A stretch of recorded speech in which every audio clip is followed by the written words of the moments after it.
Good afternoon, Phil. How are you? Good afternoon, Simon. Great to be Awesome. talking to you and all your listeners. Good to be here. Yeah, thanks for coming.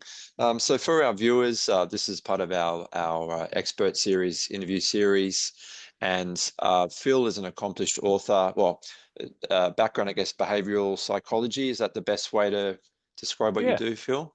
yeah, that sounds pretty good. Yeah, awesome. So you've written a great book called Going Ape or Going Ape, SH blah blah blah T, um, which is we're going to talk about that today. But also one of the things I love reading your regular contributions to the Money magazine as well. So Mm, um, some great stuff that you do, and I thought, who better to talk to about those biases we have, all these subconscious emotional things that go on that we're not aware of, hence subconscious, when we're investing and making money decisions. So mm. um, I won't steal your thunder, Phil.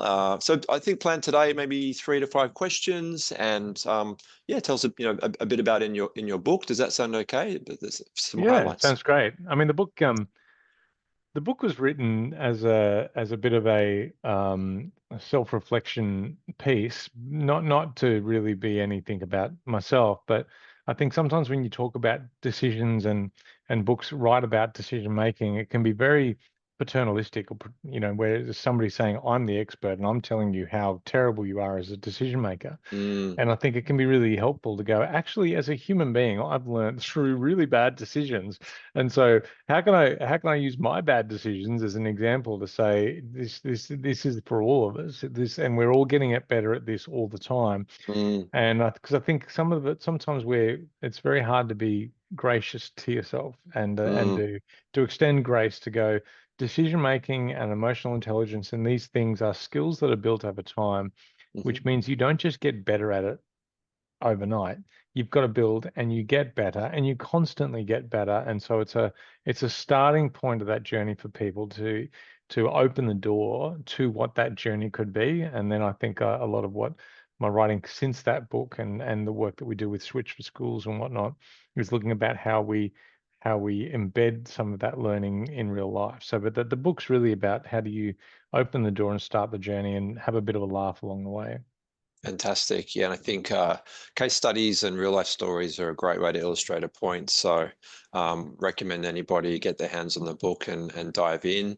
On that note, let's start with a topic around investing in emotion. So in your book, you discuss how emotions drive decision making more than logic. And in my role as a financial advisor, I see that stuff all the time.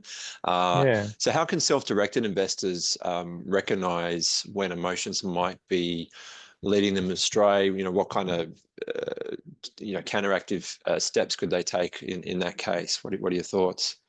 Well, I think the first thing to realize is that you need emotion to make a decision. So no one makes a decision if they don't have an emotional behavior. That's the Mm, very name emotion, E to exit, to move away from. There's a movement, motion, right? The mhm, E motion, and it's basically looking at what are the big movements inside of us that lead us to mm, different decisions.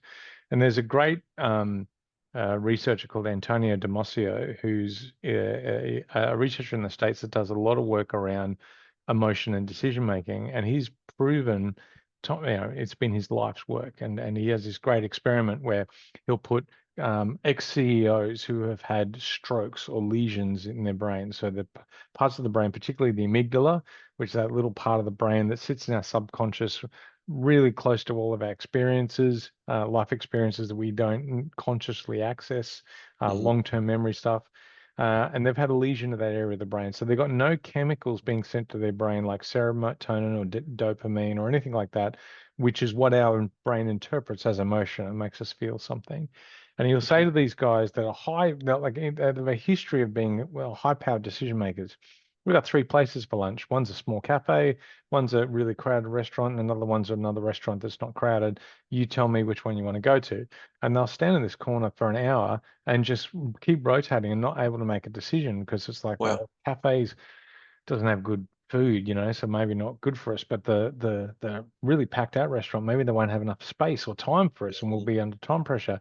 But then the other one might be good for us to get in, but no one's going there, so it might not be good food. So maybe we should go back to the cafe and literally, because there's no emotion, there's no no effect of the anxiety that sits with the time pressure or the time going. They just don't have lunch, right? Because they've got no Mm, emotion that's making a decision. And I think the key thing is to realize any decision that you're making, there is an emotion behind it.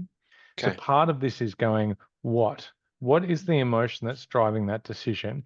Is it because and stay out of judgment of that. Is it anger? So I'm just irritated that a decision hasn't been made. I need to make a decision. This is the information that we've got at the moment. Let's just make that call. So that's the Okay. irritation, right? I'm Yep. irritated. That's a level of anger. Is it anxiety? What if we don't make a decision? What's going to happen in the future? Is it fear? If I don't make a decision, I'm going to look bad. Scared. Mm, Scared. The difference between being scared and being anxious, they're both fear. Was being scared is something that's scared of the present. Being anxious is scared of the future, like fear of the future. And okay. so that you do different things. But just being able to, or is it disappointment? I'm trying to avoid this feeling of sadness, because if I make the wrong decision or don't do it, I won't be a good leader and I'll disappoint someone. So knowing, or is it excitement? I'm just hyperactive and Mm, excited about doing something. Like all of these emotions feed into our decision making, and yep. knowing what they are is key to then knowing when they're leading us Added to it. astray. Mm, Because then you can say, okay, well, why am I anxious about this? What's the experience that I've got in my past that's making me anxious about that? And you can start to rationally look at the irrational side of your decision making. And I think that's part of the key. It's not about demonizing whether it was a poor decision or not. It's about going, well, I know my emotional makeup. I'm aware of it. I'm mm, staying out of judgment. I'm not judging it whatsoever. mm-hmm. It just is. And then I go, now I can better see if it's likely to lead me astray or not, based on the that I can see it. So that's one. The second point I would make is, in this investment space in particularly, there are often three clumps of places that you get information. One is the considered and concerned. So that's where we think we all are, but you've got, and that's where you want to get the bulk of your information from. But you Makes also sense. get information from the merchants of outrage and Okay. panic and fear, and they It's in actually their trade off it. interest. Yeah. Yeah, it's in their interest. They're Yeah. selling this To idea create of activity. panicking to create Yeah. activity, right? Mm-hmm. And then you've got the I don't want to change or do anything. The lazy, I'm telling you that's dumb, Mm, because it means that I'm going to have to change or do something. And so mm-hmm. I want the status quo. So you got those three sources of information. Mm-hmm. And the thing is, those three sources of information don't necessarily agree with each other. You'll have two merchants of outrage that absolutely disagree with each other, and they create all this sort of uh, um, Stereo. yeah, there's noise, right? And Mm, so it becomes cluttered and noisy, and you've yep. got to learn to go, if you trip over a merchant of outrage or panic, to sort of disregard it almost What as would a as good example be, Phil, of a, is it like a Facebook page or Sky News or yeah. I look news, anything that's clickable, Yeah. is based around outrage. So what's going to offend people, what's going to make people outraged in order to get eyeballs and the clickable. And so Okay. that's why it's there, because it's fun, Yeah. right? It's fun to be outraged. It's fun to Yeah. be in that space, and it feels like you're doing something. The considered and concerned is boring, right? It's it's Mm, it's not the fun place to be. mm-hmm. And the status quo just feels good, because it's like I don't have to change anything, and my brain likes that. So Yep. the concern space is much less liked by our brains, because it doesn't feed it. And the thing that can be tricky is that the uh you're not saying that the merchants of outrage are wrong, right? It's just that the communication of what's coming is wrong, and so therefore it becomes hard to separate the truth from the facts from the fiction, right? Because And there's another way often of saying that I think is I often hear see the quote differentiating the signal from the noise or the noise from the signal, right? What's the absolutely, underlying message? Do you take action, or as you say, is it just you or get even to eyeballs? be able to go, there is some truth to that, Mm, and to be able to go, yeah, it's a version of signal to noise, actually, mm, ratio and whatnot. And I mm-hmm, suppose the hard thing is when you discount somebody as a merchant of panic or fear, you tend to throw the baby out with the bathwater, and mm, being able to sort of still be open to them the next time they come and say something without just sort of immediately dismissing it. But we see a lot of this around Bitcoin, right? Bitcoin's a classic example of where you'll have Bitcoin enthusiasts and Bitcoin, you know, Bears. Yeah. bears, Anti. Yeah. or artificial intelligence. You've got the utopians and the dystopians in that Hmm. AI space, right? And Good they're point. both kind of merchant. They're both kind of creating a merchant of fear or anger or outrage or Pushing their something else. agenda, their Exactly, agenda. right? Yeah. Yeah. And AI in particular, I think, is a from an investment point of view, you've got to know what's going on in that space. In there, increasingly, like every single company on the planet is going to be impacted by the influence of AI. And if you don't understand Mm, how AI is going to influence your investment portfolio portfolio. or your asset type Yeah. or Yeah. your Even super, class, right? Even indirectly, everybody everything, has super in this country. Everybody, whether everything. they think about it or not. Yeah. If you've got an asset class and you haven't considered what's going to happen to that asset class as a result of AI, then you are Mm, already behind.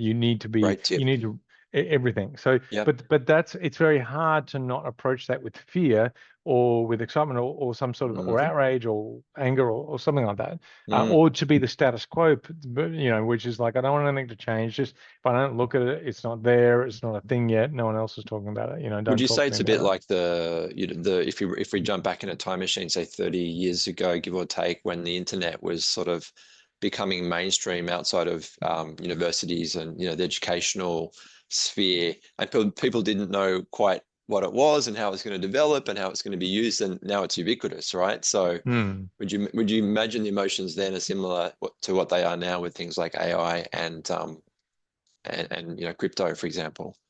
Yeah, absolutely. I mean, Mm, they're technological innovation, mm, evolution, revolutions, I should say, hmm. that are the only thing I would say about the comparing it to the internet is that the internet was a very tame precursor to what I think you should be looking at AI, Okay. um, and um, and blockchain and all those sorts of things that come with that. But Okay. that's not to go. See, even there, even the way that I said that, I'm almost for some listeners, their anxiety will go up and now they're Yeah. panicking, right? And they go, well, at least if they're panicking, they're doing something, there's movement, they're thinking about it. And the ability to be able to go, okay, it needs to be something that's within my worldview. I need to both not panic about it, but also not be disgruntled that I have to go and look at something now that I didn't think that I had to look at it Mm, before. And hmm. those both of those things are emotional reactions and just as valid as the making a wrong decision, right? Mm, The decision to not make a decision still is an emotionally activity, a an driven event. piece. That's Yeah. right. Yeah. And that's where you've got to keep the judgment out of it, right? Yes. It's not just because you've got this urge to not look at it because you've got the status quo, Mm, you've got to stay out of judgment of yourself. It's like for you to not fall for to the fallacy of status quo bias, you must not judge yourself for that or feel bad that you've got that. It just is, and therefore you can go, okay, well that is, I can see that it doesn't hold any energy to me. I'm mm, just now looking at it and moving forward, and that's hmm. kind of So I where a guess lot of people some of go. that stuff you talk about, let's try and put a label on it in terms of the cognitive biases in Yeah, investing. Some of the big ones are confirmation bias, loss aversion, yeah. overconfidence, all common pitfalls for investors. Mm. Covered in your book and a lot of your blogs. Which of those would you pick as sort of the most dangerous for self-directed investors? And again, what are some mitigation strategies, Phil? So there are hundreds of biases that you can look at, and bias is a great way for science to look at what's happening and economists to have a look at what's happening when Hmm. you're trying to either predict or set up an environment which nudges you to a more likely have a Okay. better decision. Mm, And I think for me, obviously the big ones, the loss aversion, the status quo. The sunk cost fallacy I see is a lot. This is you're more likely to stick at something because you've already put money into it. So you've sunk some cost, and it could be time or money. And mm, therefore, when things go wrong and you should really get out, you don't because you've I got see. that sunk cost. So translating Um, that to, trading or an investment, it might be holding on to losers too long. Is that sort of the exactly. everyday Or example?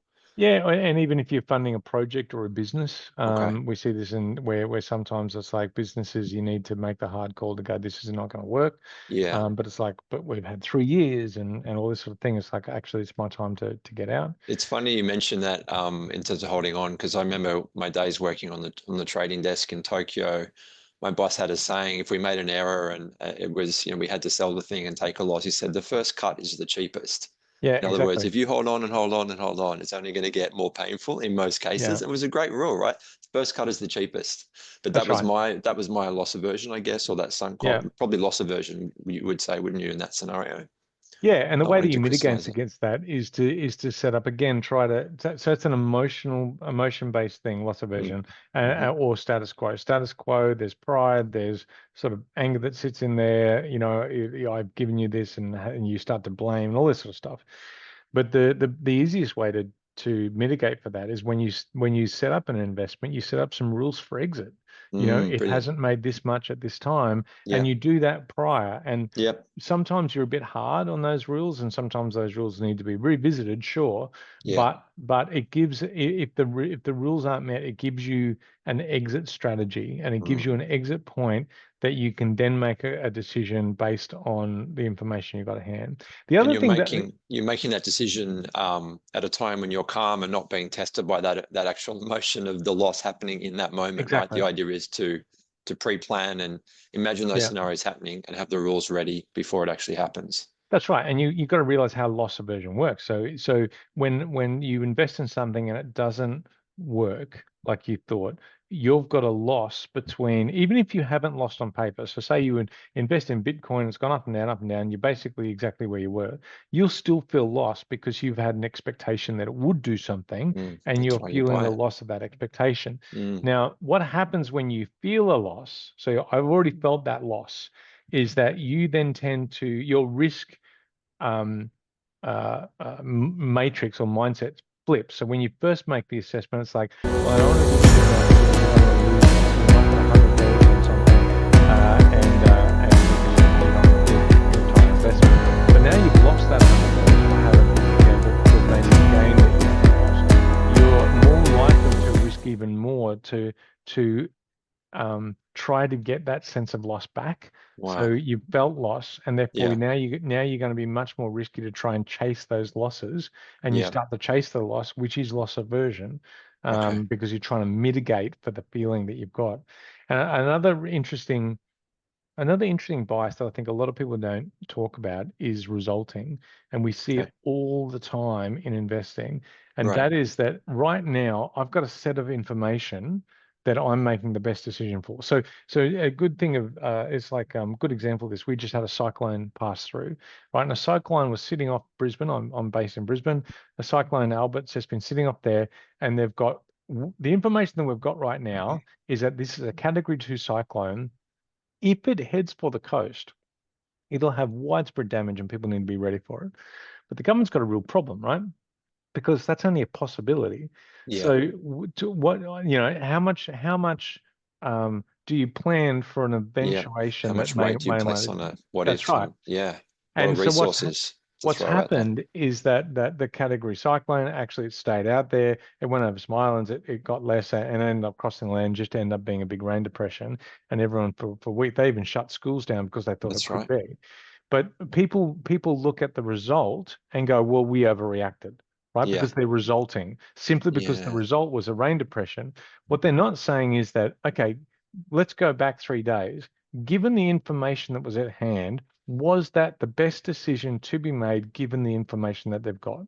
And if the answer is yes, then conversation over. It Mm-hmm. doesn't matter what happens after that point, as Mm. long as when new information comes, so the cyclone moves and changes, Mm-hmm. that the decision also changes.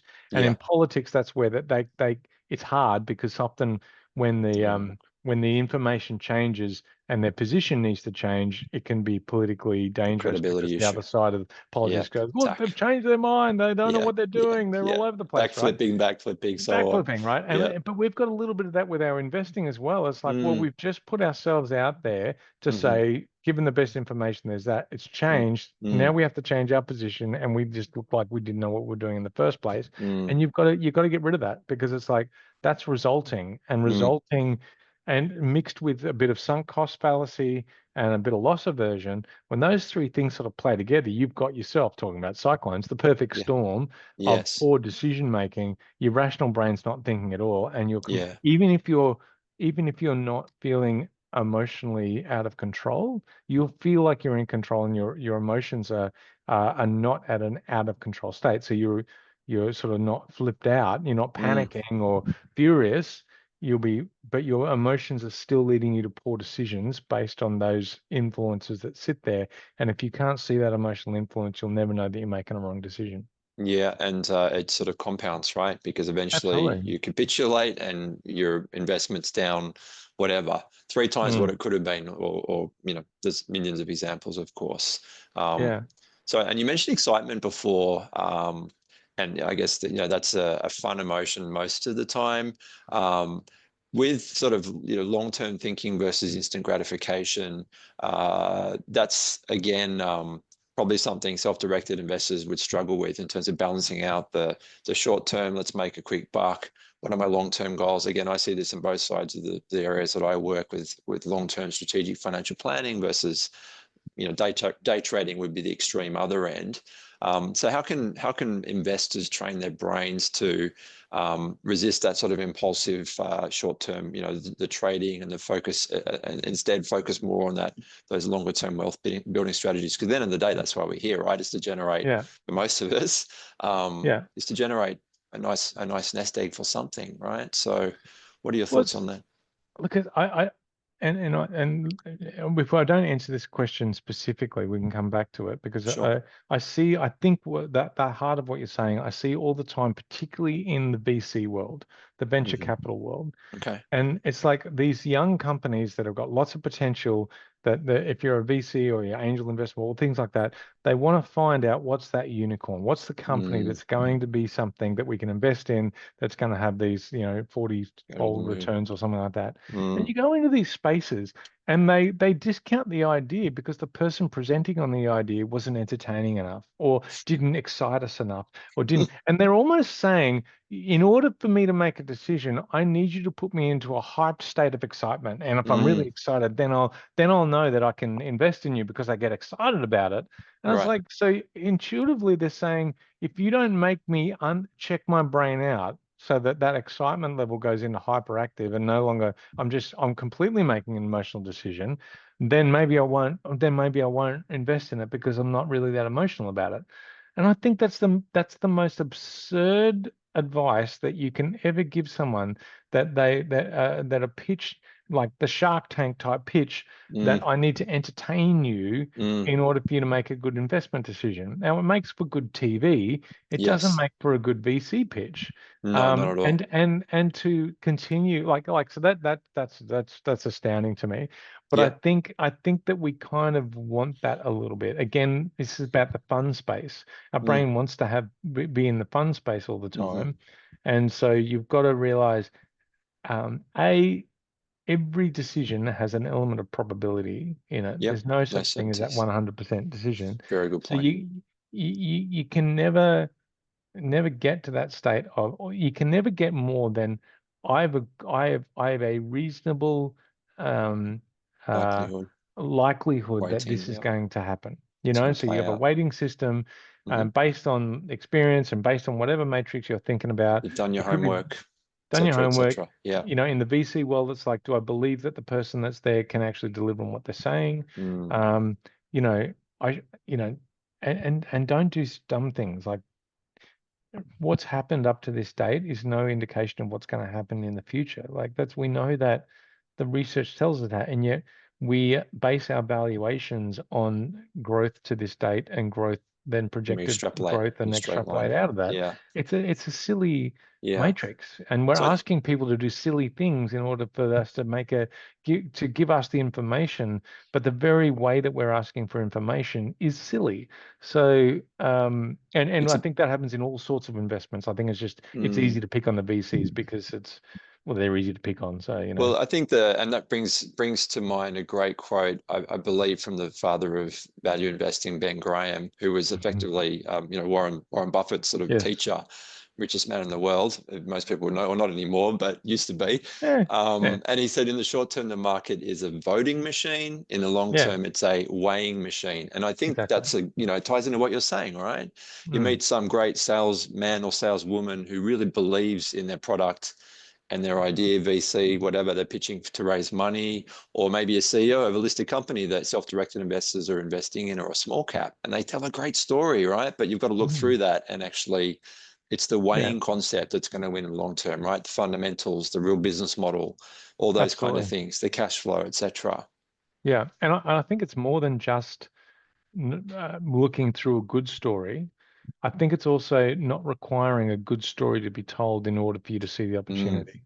I Mm-hmm. think that's that's Yep. that's where the fallacy sits. It's like Great point. you see Google's pitch pack when they were pitch packing it. It's like 5 slides and horrible. And Mm. and you hear them talk. They're not salespeople, right? Mm. They're and pe Techies. a lot of people that I think so, and that whole it's just if you're wanting to not miss, if the fear there is I don't want to miss the next Google, the next Canva, the next whatever, then don't be trying to look for a great story. Look for Yep. look for a great product that you understand and that you can see the business model, and that if you can put some money in, that but possibly you can help them along that journey and give that value, or Yep. and I don't see a huge difference between a VC looking at a young company or an investor looking at a 100-year-old listed Yeah. company. Yeah. I don't see it being actually that much that different in terms of the matrix for decision and the way that emotions impact on those decisions.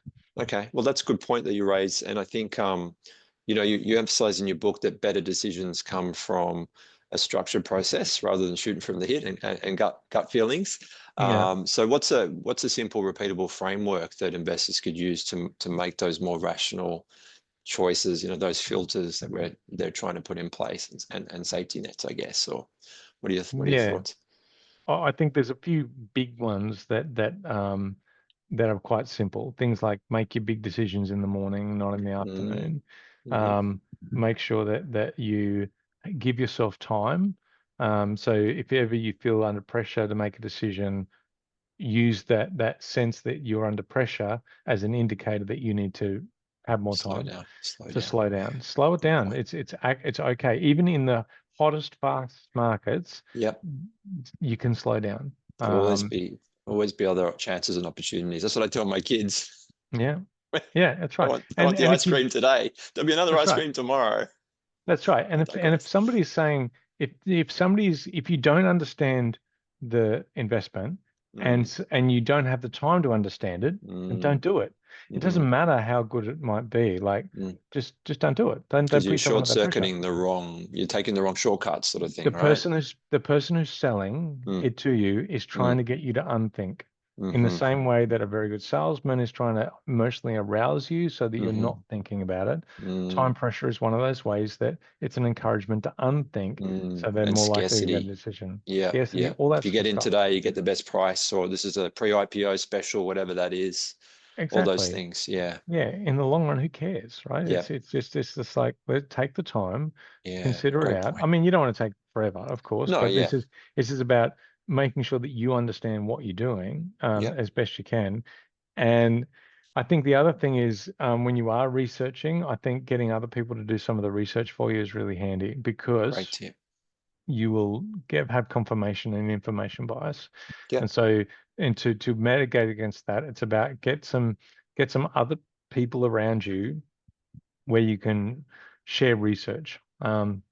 So for investors, I know that for some self-funded retirees, for instance, that have got a group of them. I know a couple of them where they've got 4 of them, and they will help research each other's investments so Yep, that they're it's not better. actually researching on themselves, and they've Mm, got different asset classes and things like that, and it eventually bleeds into a sort of a, pardon me, sometimes a group thing.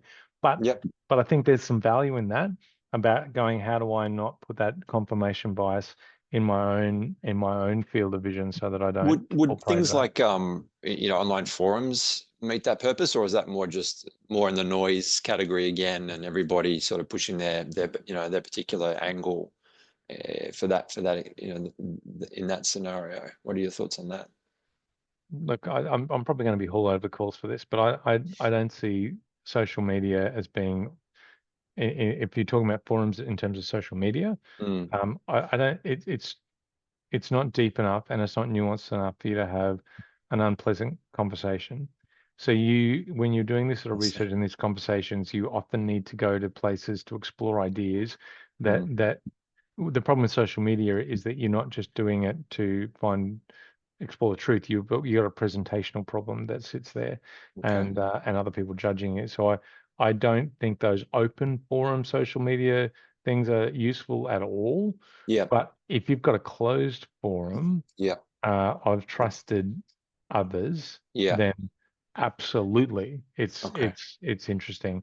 And then Yeah. you've Great. got different biases that sit there. So just because you're the only one that doesn't agree with the group doesn't make you wrong, right? Mm, So you've got to be able to have that really conscious conversation where you can learn what it is to put this controversial product. So in a space that doesn't elevate, so make sure that the like I merchants said. of panic and fear don't get In too other much words, I guess that airspace. would be sort of a safe environment where you can criticize, not be afraid to criticize. Well, criticize is not the right word, I guess, if we're talking about an investment club, but Mm-mm. um, that kind of framework, right? I would imagine where it's open forum and people are being honest about your research decisions, whatever. So, Mm. um, Exactly. yeah, yeah, And I that's think smart. even more powerful though, and part of that is going, how do I give myself the best chance to understand what's going on? Because for me, the best rule of thumb is, if I don't understand it, don't invest in it.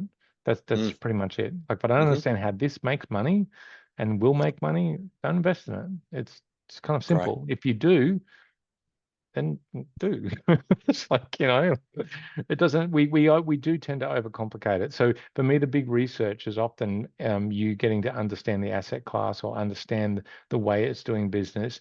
I think a lot of people spend a lot of time in research getting other people's opinions about whether it would be a good or bad investment Mm, decision, mm, rather than researching the actual investment mm. itself. Very good And point. I think that yeah, that people I see that all the time. And I suppose then to a degree, could you argue that's also a bit of an echo chamber or confirmation bias? Because if you've got Well, a you view on may something, Well, you, you you, may as well just put on LinkedIn, who thinks I should vote for this? Yes, no, and then invest based on the the survey. response. Yeah. Like that, it's as good as that, right? Yeah. And so, Yeah. yeah, for me, social media does other great. I have nothing against social media. I think it's great, but it's not a tool for research, for investment. Okay. That's good. Good tips. Thank you. So I think, yep, sorry, plenty to think about. And I would strongly recommend viewers and listeners read your book, keep an eye on money for your periodic blogs. I think you said you've got one coming out shortly, Yeah, monthly which is in the Money magazine. There's monthly. there's Yep, monthly. A brilliant. lot of the education magazines that we're starting to write for as well. So we're out and about. Just Google. You can Google Phil Slade, and all sorts of stuff will come up. Okay, sounds great. And then where can people find your book? What's the best place to send them?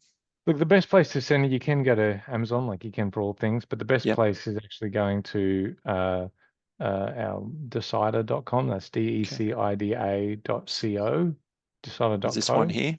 I've just got That's the it. screen share. There we There you go. go. Great. And search for Going Ape Shit, Okay. and it'll come up there, and that's the best way. It's the fastest way that it'll get to you, and we can sort you out. Fantastic. Well, thanks, Phil, for the chat. Looking forward to catching up in future. I've got a million questions for you. Let's It's do it again. it's a field that never is, there's always stuff going on, right? Because we're humans. As long as we remain humans, we're going to be falling into these traps. And Oh I yeah, think and it's I'd love to have a chat with you about, that you as a financial advisor, when we start looking at finances and financially poor decisions within a couple, how much of financial advice turns into marriage counseling, and why that's the case, and the link between decision making and your non-financial side, and how they're linked. That to me is also fascinating. But that can we be could that can be next time. we could share lots of stories for sure. So I'm glad I love it. glad things are okay in Brisbane. Thanks again for your time, Phil, and let's have another chat very soon. So Love it. all right. Thanks, mate. Thanks. Cheers. Thanks, buddy.